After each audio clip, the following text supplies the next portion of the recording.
राज्यातील गुटखा विक्रीवरून भाजप आमदार विक्रमसिंह पाचपुते आक्रमक झाले। विधिमंडळामध्ये राज्यातील गुटखा विक्रीची पोलखोल त्यांनी केली।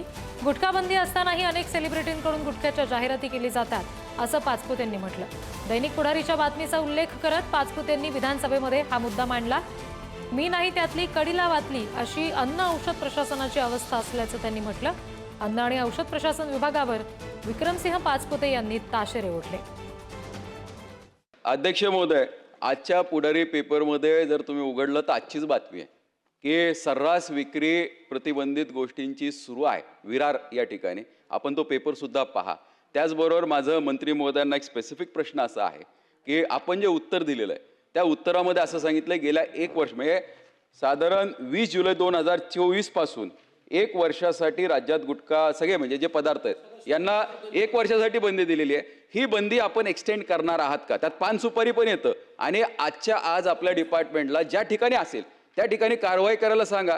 राज्यात गुटखा बंदी असतानाही काही ठिकाणी मोठ्या प्रमाणात गुटखा विक्री जी आहे ती केली जाते। पुढारीने देखील काही दिवसांपूर्वी वसई विरारमध्ये अशाच पद्धतीची गुटखा विक्री होत असल्याचं बातमी प्रसिद्ध केली होती आणि अर्थात आज भाजपचे आमदार विक्रमसिंह पाचपुते यांनीच हा मुद्दा जो आहे तो लक्षवेधी दौऱ्यावर मांडलेला आहे। सर, काय सांगाल? राज्यात एकीकडे गुटखा विक्री बंदी आहे मात्र तरी देखील सर्रास गुटखा विकला जातो। हे दुर्दैव असं आहे की आमचं शासन खूप चांगलं आहे पण शासनाचे जे इम्प्लिमेंटेशन्स खाली करणारे अधिकारी आहेत हे तत्परतेने काम करत नाहीये आणि त्याच्यामुळे खरं तर आमचं सरकार बदनाम होत आहे। अशा अधिकाऱ्यांवरती कारवाई होणं गरजेचं आहे। जनतेला आपल्याला अवेअर करणं गरजेचं आहे।